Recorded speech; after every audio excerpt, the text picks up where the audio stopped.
Good evening बच्चों। आज हम फिजिक्स का इलेक्ट्रोस्टैटिक यूनिट का 4th लेक्चर लेके आए हैं। लास्ट टाइम हमने कूलम्ब्स लॉ के बारे में स्टडी किया। कूलम्ब्स लॉ में हमने स्टडी किया था एक formula F is equal to 1/4 pi epsilon naught Q1 Q2 by में R का स्क्वायर।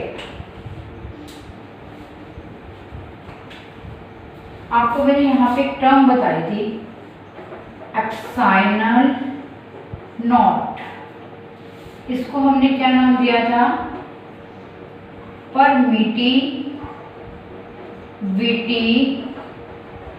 Of free space. अब ये परमिटिविटी होती क्या है, आज हम इसके बारे में डिस्कस करेंगे। What does mean by permittivity? इस फ्री स्पेस का मीनिंग होता है एयर या वैक्यूम। अगर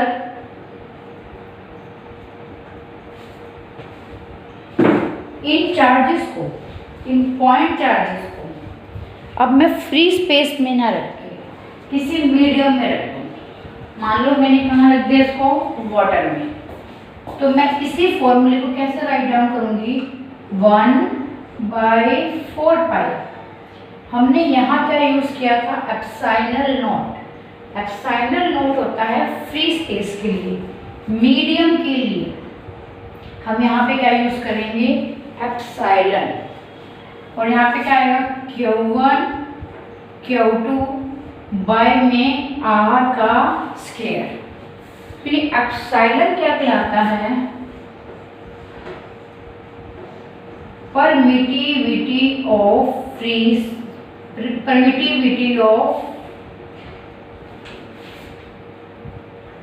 मीडियम। एप्सिलॉन नॉट क्या कहलाता है? Permittivity of free space. And epsilon आपका क्या कहलाता है? Permittivity of medium. अब ये एप्सिलॉन है क्या, इसको समझते हैं। एप्सिलॉन क्या है? ये मीडियम की कैरेक्टरिस्टिक्स है। What is epsilon? Characteristics of medium.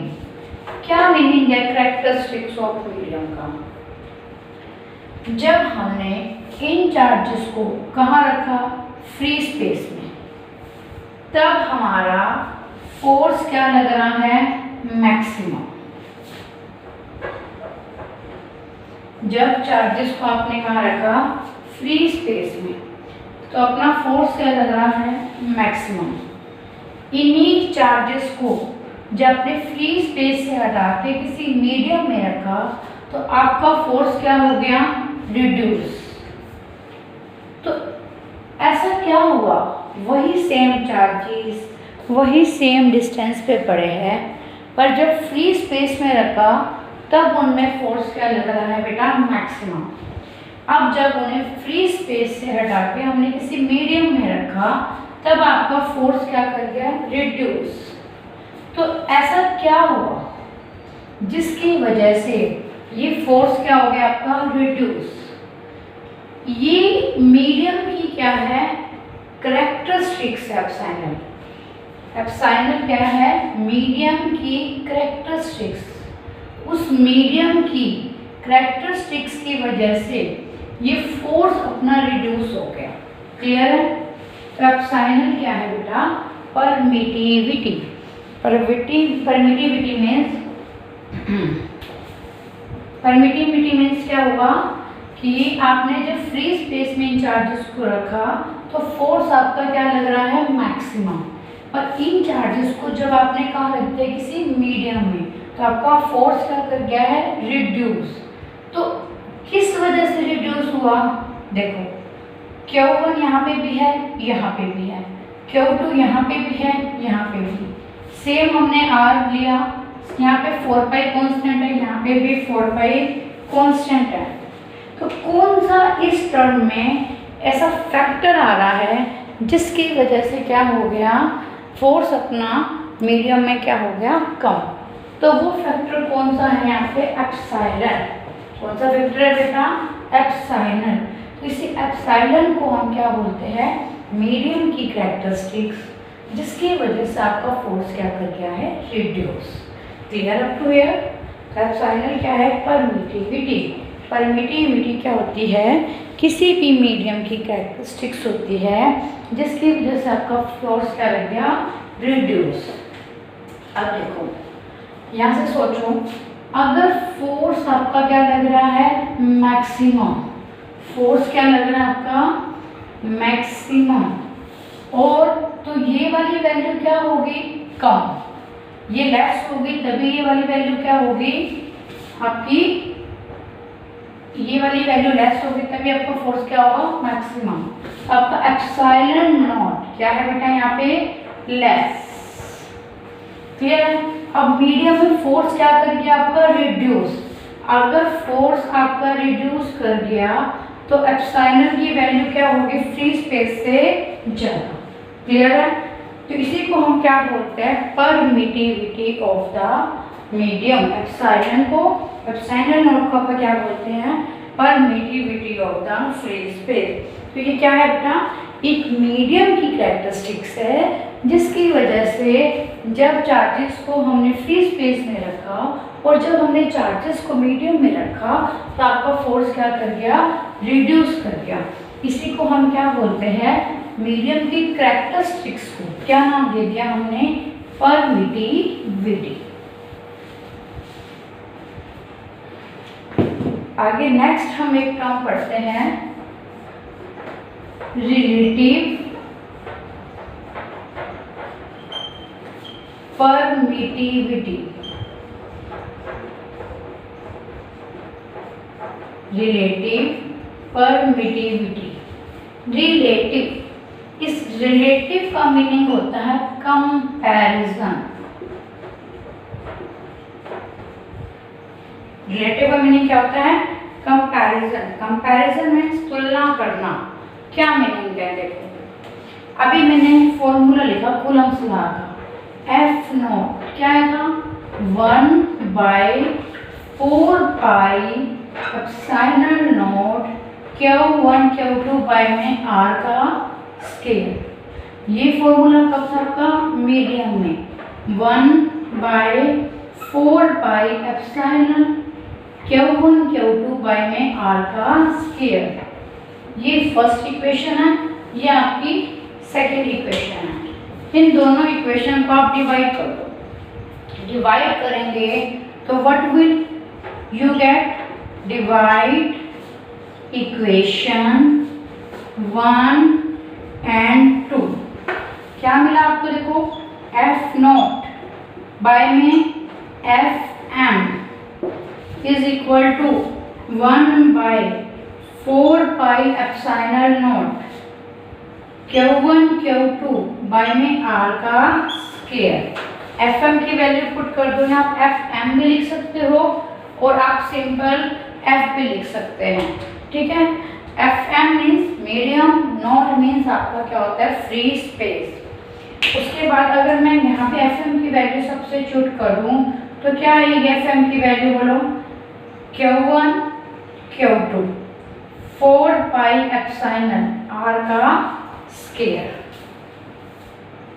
अब यहाँ से Q1 Q2 कैंसिल आउट, 4 पाई और 4 पाई आपका क्या हो गया, कैंसिल आउट, R स्केयर आपका क्या हो गया, कैंसिल आउट। तो आपका यहाँ क्या बचा, F नॉट बाय में Fm is equal to epsilon by में एप्सिलॉन नॉट। क्या बचा, F नॉट बाय में Fm is equal to epsilon by में एप्सिलॉन नॉट। एप्सिलॉन क्या है, permittivity of medium. Epsilon naught क्या है, परमिटिविटी ऑफ फ्री स्पेस। तो इसको हमने एक कांस्टेंट मान लिया, एप्सिलॉन R के इक्वल। इसी को हम क्या बोलते हैं, रिलेटिव परमिटिविटी। क्या बोलते हैं इसे? Relative permittivity. अगर हम रिलेटिव परमिटिविटी को डिफाइन करना चाहें तो क्या डिफाइन कर सकते हैं? ये रेशियो है किसका? जो फोर्स लग रहा है किसके बीच में? दो पॉइंट चार्जेस के बीच में, जब वो कितनी दूरी पे है? r दूरी में, टू द, जब उन्हीं चार्जेस को हमने कहाँ रख दिया? किसी मीडियम में और सेम ही डिस्टेंस पे, उन दोनों के रेशियो को हम क्या बोलते हैं? Epsilon r। रिपीट करती हूँ अगेन, एप्सिलॉन r क्या है? ये रेशियो है। किसका रेशियो है? जब दो पॉइंट चार्जेस के बीच में फोर्स लग रहा है, जब वो कितने डिस्टेंस पे है? r डिस्टेंस पे है, और उन्हीं चार्जेस को हमने कहाँ रख दिया? सेम दूरी पे, इसी मीडियम में। उन दोनों के रेशियो को हमने क्या नाम दिया? Relative permittivity. तो आप अगर इसको डिफाइन करना चाहिए एप्सिलॉन r को, तो आप इसको कैसे डिफाइन करेंगे? The ratio of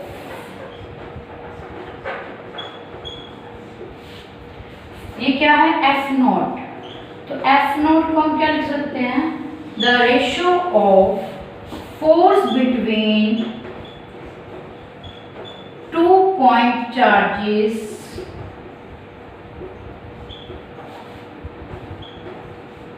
separated by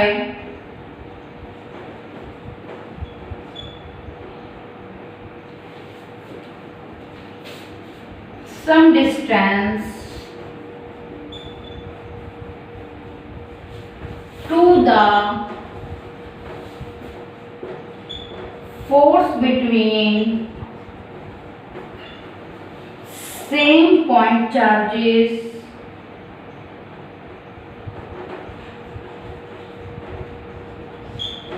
separated by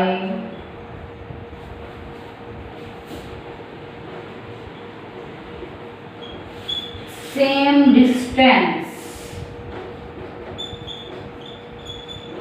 clear है? तो क्या है एप्सिलॉन r?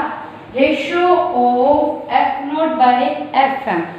जब दो चार्जेस है आपके पॉइंट कुछ दूरी पे रखे हैं, किसका रेशियो है? टू द, जब उन्हीं सेम पॉइंट चार्जेस को आपने क्या कर दिया? सेम डिस्टेंस से सेपरेट आउट कर दिया। इसी को हम क्या बोलते हैं? Epsilon r। इसी एप्सिलॉन r को दूसरा नाम भी है,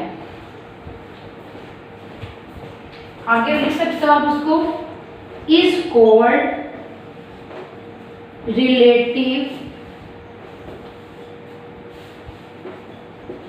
परमिटिविटी। रिलेटिव परमिटिविटी किस नोट कर दिया? Epsilon r। r का शो कर है रिलेटिव, और इसका अनदर नेम भी है डाई इलेक्ट्रिक कांस्टेंट, और इसको किससे डिनोट करेंगे हम? k से। क्लियर है? इसका अनदर नेम मैंने क्या रखा? k। k को हम क्या बोलते हैं? Dielectric constant. तो रिलेटिव परमिटिविटी की एक और डेफिनेशन यहाँ से बन सकती है। वो डेफिनेशन क्या हो सकती है? It is the ratio of epsilon by epsilon naught. किसका रेशियो है? परमिटिविटी का, मीडियम का, to the permittivity in the free space. Clear है? तो यहाँ से हम एक और डिफाइन कर सकते हैं इसकी डेफिनेशन अनदर वे में। It is the ratio of permittivity of the medium to the permittivity of the free space. It is called dielectric constant और रिलेटिव परमिटिविटी। कोई डाउट? एक टर्म आई परमिटिविटी। परमिटिविटी क्या होती है? किसी भी medium की कैरेक्टरिस्टिक्स, और ये मीडियम की कैरेक्टरिस्टिक्स क्या करती है? जो फ्री स्पेस में जो आपका फोर्स लग रहा होता है उसे क्या कर देती है? रिड्यूस कर देती है। क्लियर है? और सेकंड थिंग मैंने क्या बताई यहाँ पे? Relative permittivity. रिलेटिव परमिटिविटी का मीनिंग होता है कंपैरिजन। कंपैरिजन किससे होता है? अभी हम पढ़ते हैं इसका। क्लियर है? तो यहां से हम अनदर डेफिनेशन भी लिख सकते हैं, रिलेटिव परमिटिविटी और डाइइलेक्ट्रिक कांस्टेंट की। क्या डेफिनेशन लिख सकते हैं? Dielectric constant is defined as ratio of epsilon by epsilon naught. epsilon means क्या होती है? परमिटिविटी। आगे आप लिख सकते हैं of the medium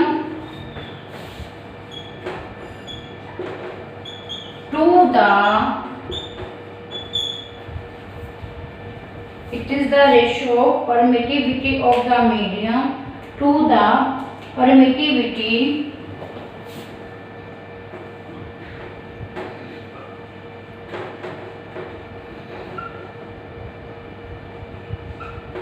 of free space। Clear है? मीडियम की परमिटिविटी और फ्री स्पेस के रेशियो को आप क्या बोलते हो? डाइइलेक्ट्रिक कांस्टेंट, या you can say F naught by F M के रेशियो को भी हम क्या बोलते हैं? Dielectric constant. अब बताओ, क्या रिलेटिव परमिटिविटी की कोई यूनिट होती है? नो। यहाँ पे भी एफ नॉट है, यहाँ पे भी एफ एम है। फोर्स की यूनिट क्या होती है? न्यूटन। यहाँ पे भी यूनिट क्या होगी? न्यूटन। तो it has no unit. Similar manner में एप्सिलॉन की जो यूनिट है वही यूनिट किसकी है? एप्सिलॉन नॉट की। तो relative permittivity has no unit. तो आप अपना नोट में ये भी लिख लीजिए, epsilon R has no unit. Epsilon R की कोई भी यूनिट नहीं होती है। यहां तक आपको क्लियर है? किसी चीज को हम एक एग्जांपल से क्लियर करते हैं, डाइइलेक्ट्रिक कांस्टेंट या रिलेटिव परमिटिविटी। अभी मैंने आपको कहा कि रिलेटिव का मीनिंग क्या होता है? कंपैरिजन करना, तुलना करना। तो किससे तुलना करना, इसके बारे में हम डिस्कस करते हैं। फॉर एग्जाम्पल मैंने लिखा एक क्वेश्चन, डाइइलेक्ट्रिक कांस्टेंट या यू कैन से relative permittivity of water, you can से K और EM is 80। किसी वाटर का डाइइलेक्ट्रिक कांस्टेंट कितना होता है? 80। आपको बताना है what is permittivity of medium. देखो, अभी मैंने आपको बताया इस डाइइलेक्ट्रिक कांस्टेंट का मीनिंग होता है कंपैरिजन करना और तुलना करना। एप्सिलॉन आर और के क्या लिखा मैंने? F naught by F M, या मैंने क्या लिखा? एप्सिलॉन बाय में एप्सिलॉन नॉट। अब उसने क्वेश्चन में क्या है कि dielectric constant of water is 80। मैंने इसकी वैल्यू क्या लिख दी? 80। उसके बाद मैंने फॉर्मूला यूज किया एप्सिलॉन बाय में एप्सिलॉन नॉट। अगर यहाँ से एप्सिलॉन हम फाइंड आउट करें तो किसके इक्वल आया? 80 इंटू में एप्सिलॉन नॉट। अब ये क्या बता रहे हैं? रिलेटिव या डाइइलेक्ट्रिक कांस्टेंट बता रहा है कंपैरिजन। किससे कंपैरिजन बता रहा है? फ्री स्पेस से। किससे कंपैरिजन बता रहा है? फ्री स्पेस से। अब इसका मीनिंग क्या देखो, किसी मीडियम की परमिटिविटी 80 टाइम्स ज़्यादा होती है किससे? फ्री स्पेस से। तो इसने किससे कंपैरिजन किया?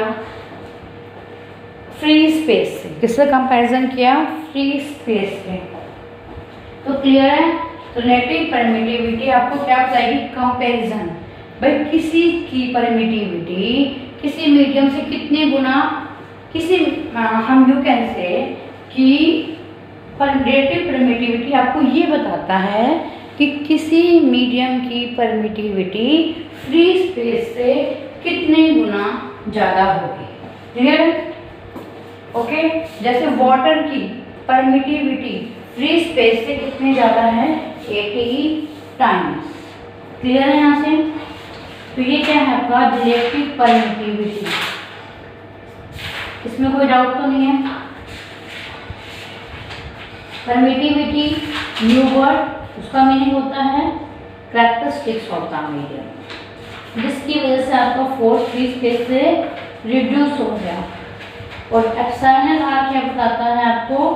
कंपैरिजन बताता है किसी मीडियम की परमिटिविटी फ्री स्पेस से कितनी तुलना, कितनी ज़्यादा है या कितने उससे कम।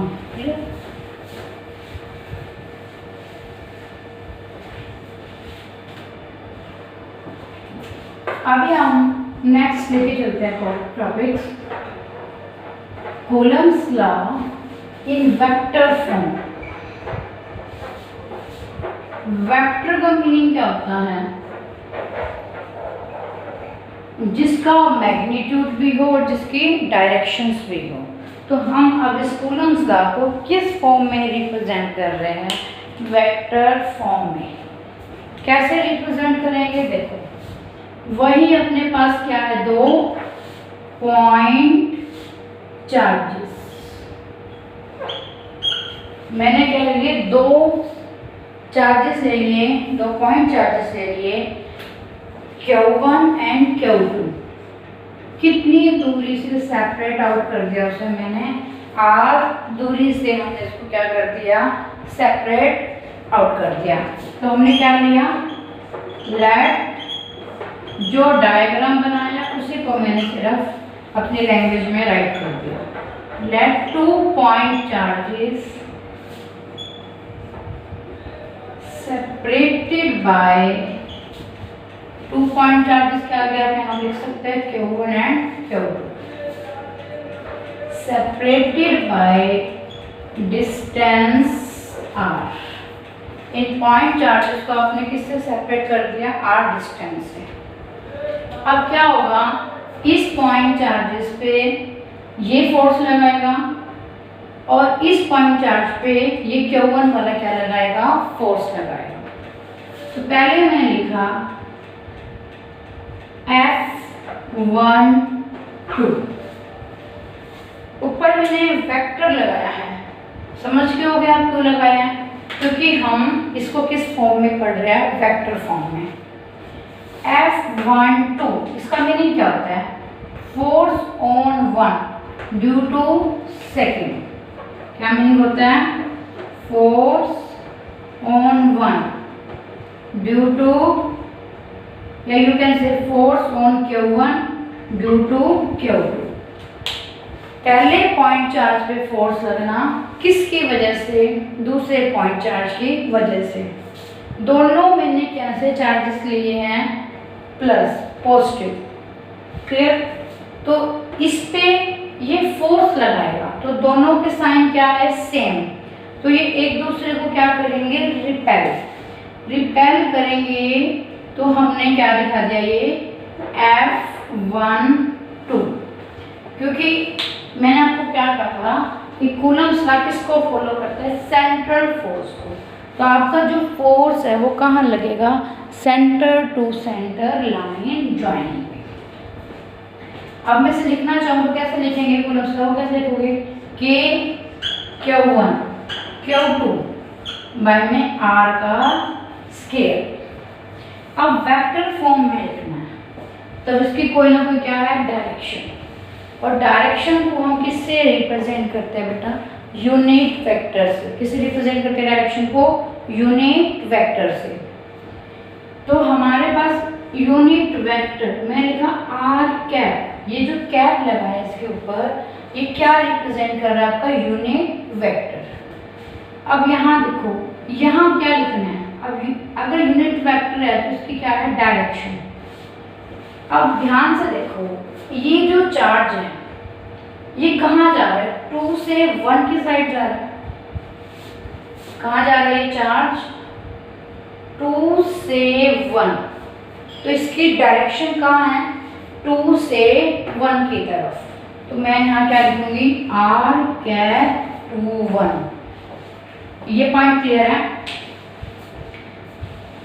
F12 पैरेलल पे फोर्स किसकी वजह से? दूसरे की वजह से। दोनों सेम साइन के हैं, तो अब यहाँ पे क्या होगी? रिपल्शन। रिपल्शन होगी तो ये कहाँ जाएगा? इस साइड जाएगा। तो कहाँ जा रहा है? 2 से 1 की साइड जा रहा है, तो इसलिए डायरेक्शन क्या आएगी? R cap 2 1। सिमिलर मैनर में we can write F21.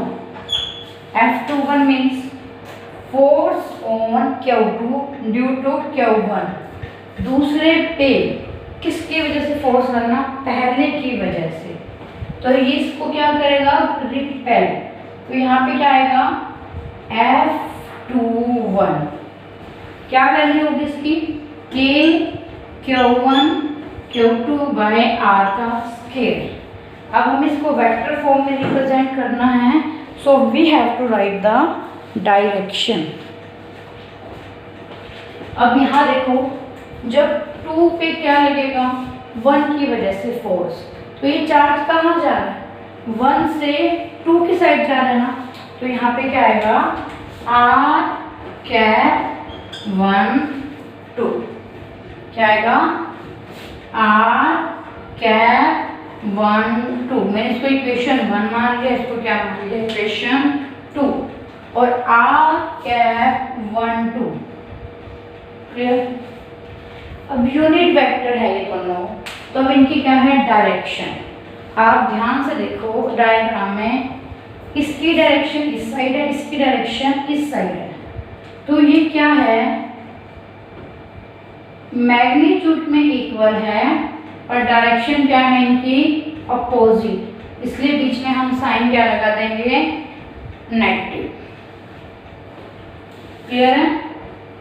As clear है डायग्राम से हमें कि दोनों की डायरेक्शन क्या है? अपोजिट, तो बीच में साइन क्या आ जाएगा आपका? नेगेटिव। आप इक्वेशन 3 पुट कीजिए इन इक्वेशन 1। आप 1 में भी पुट कर सकते हैं और 2 में भी पुट कर सकते हैं। अगर मैं 1 में पुट करूं तो क्या आएगा? F12 K Q1 Q2 by में R का स्केयर। R कैप 2 1 की जगह मैं क्या लिख सकती हूँ? Minus R cap 1 2। अब आप कंपैरिजन कीजिए इक्वेशन 2nd एंड 4th। आप इसको देखो और इस इक्वेशन को देखो, इन दोनों इक्वेशन में क्या डिफरेंस है? सिर्फ एक यहाँ पे साइन का डिफरेंस आ रहा है और सारी टर्म्स क्या आ रही है यहाँ पे? K Q1 Q2 R square R cap 1 2। Right side में साइन का डिफरेंस आ रहा है। अगर राइट हैंड साइड और लेफ्ट हैंड इसको हम कंपैरिजन करें इक्वेशन 2 एंड 4 को, आपको क्या मिलेगा? ये इसके क्या है? इक्वल, पर बीच में साइन क्या आएगा? माइनस का। तो हमने नेक्स्ट क्या स्टेप करना है? Compare equation 3 and 4, 2nd and 4th। 2nd and 4th equation को कंपैरिजन करिए। What will you get? F12 is equal to minus के F21। तो ये हमारी कूलम्स लॉ के किस फॉर्म में आ गई, वेक्टर फॉर्म में। अपने ऐसा कभी पढ़ा होगा न्यूटन थर्ड लॉ में, इक्वल एंड अपोजिट फोर्सेस। ये फोर्सेस दोनों मैग्नीट्यूड में क्या है, इक्वल, पर दोनों की डायरेक्शन क्या है, अपोजिट। ये चीज़ ये रिप्रेजेंट कर रही है, F12 is equal to minus F21 क्या रिप्रेजेंट कर रहा है कि मैग्नीट्यूड में ये फोर्सेस इक्वल है बट डायरेक्शन में क्या है, अपोजिट। दैट्स वाई यहाँ पे साइन क्या है आपका, negative. Newton third law of motion भी यही होता है, क्या होता है, forces are equal and opposite. तो कूलम्स लॉ किसको एग्री करता है, किसको फॉलो करता है, Newton's third law of motion को। तो आप इसको यहाँ पे राइट कर देते हैं।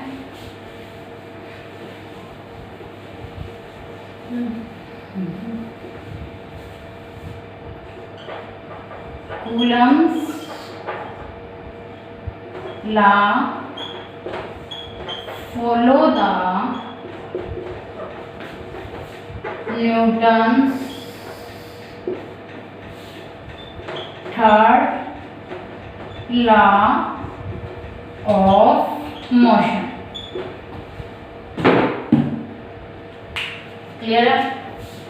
तो आज हमने क्या क्या पढ़ा, आज हमने पढ़ा परमिटिविटी टर्म के बारे में, रिलेटिव परमिटिविटी के टर्म के बारे में। नेक्स्ट हमने रीड आउट किया Coulomb's law in vector form,